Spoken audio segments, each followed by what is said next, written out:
welcome back to Trekking Beyond. I'm very excited to finally release my next vlog after 2 years of not being able to travel. Just as things were starting to open up again back in February 2022, one of the easiest places to get into was Mexico, and I'm so excited to show you my exciting adventures in Sayulita, Mexico. I hope you enjoy this first part of my Mexico Sayulita series, and I'm so happy to take you on this adventure.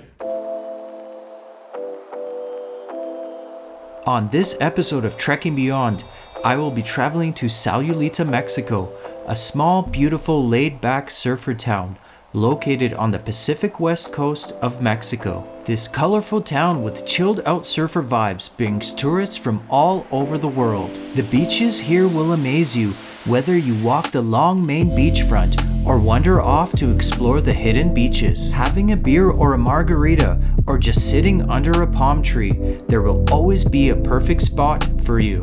Sayulita is the perfect home base to explore the surrounding areas like Punta Mita, Marieta Island, and San Pancho. Getting to Sayulita is pretty easy. I would recommend traveling from Puerto Vallarta. It's a nice 45-minute drive with either a bus or taxi. I am currently in Toronto. Just got off the red-eye flight from Calgary, where I live. Very tired, didn't sleep much, just had a beer right now. And I'm gonna head out to my gates. So I'm really excited to go back to Mexico and see how tired I am when I land there. I started my journey in Calgary, Alberta, Canada, and flew to Toronto, Ontario to catch the flight to Puerto Vallarta, Mexico. Finally arrived in Mexico, Puerto Vallarta. I'm very, very tired. Took the red-eye flight from Canada and then another one to Mexico. So now I'm gonna try to find a cab.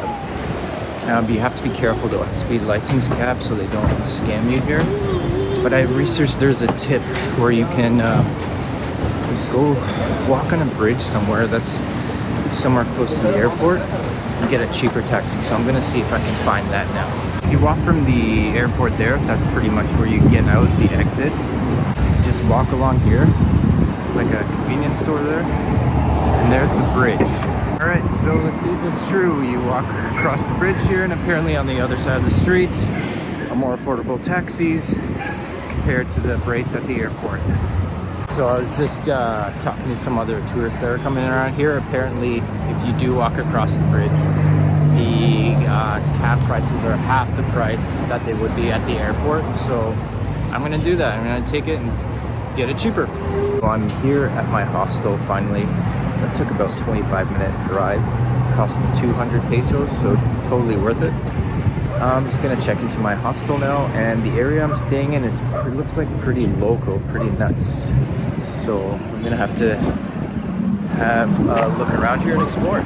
So apparently the hostel that I chose on the hostelworld.com website says it's the first hostel in Puerto Vallarta. So I'm gonna see and check it out, and apparently you get a shot of tequila and a beer when you first check in. At the time of my travels, which were in February 2022, some options to get to Sayulita were to take a taxi for around 600 Mexican pesos or a bus, which was a very cheaper option. If you don't mind spending the money, I found the easiest and most stress-free way was to take the taxi. Once in Sayulita, it's very easy to get around town by foot and small enough to walk almost everywhere. It's impossible to get lost since there is one road in and out. If you are looking to explore further, I would suggest to rent a private car or taxi to see the surrounding areas.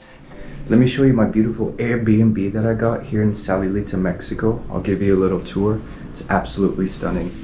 Sayulita offers many types of accommodation, from Airbnbs, hostels, to amazing beachfront locations. There's something for every kind of traveler. We found an amazing deal on this beautiful Airbnb that we could not pass up. Eventually, I wanted to change things up a bit and moved to a hostel.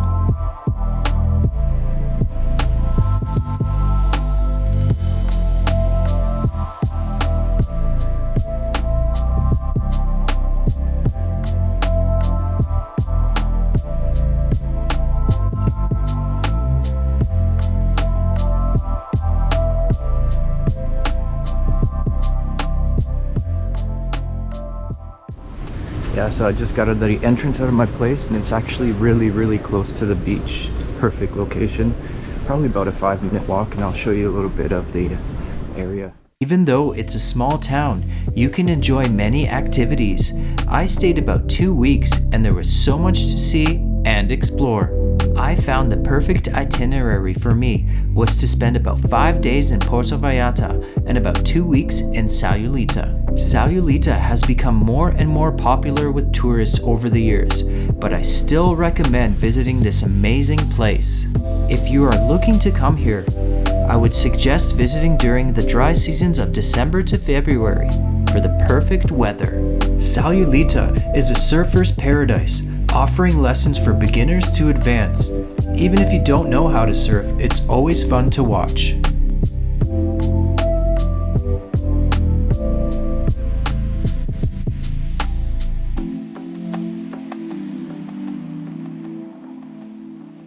Yeah, so you just find random bars like this on the street, and I just ordered a shot, and you're having a margarita, right? Margarita, yes.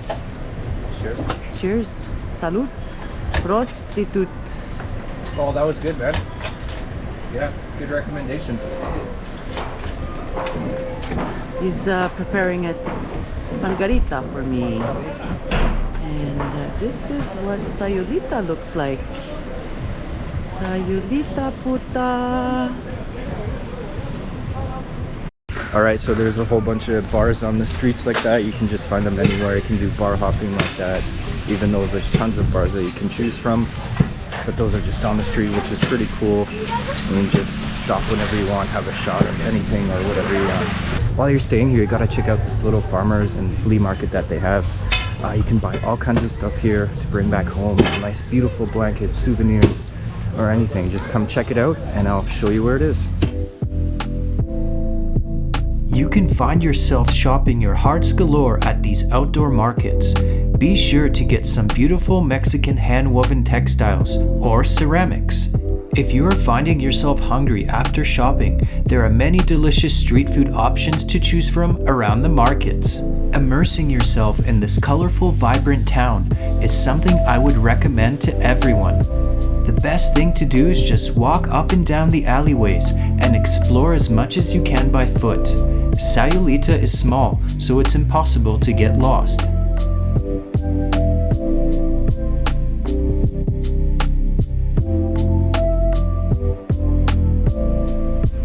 There will be days where you'll be suffering from a big hangover.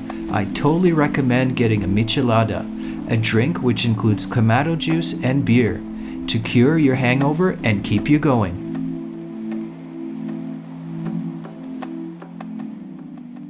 So if you're going off the main street, there's a lot of side alleyways, kind of side streets that take you right to the beach.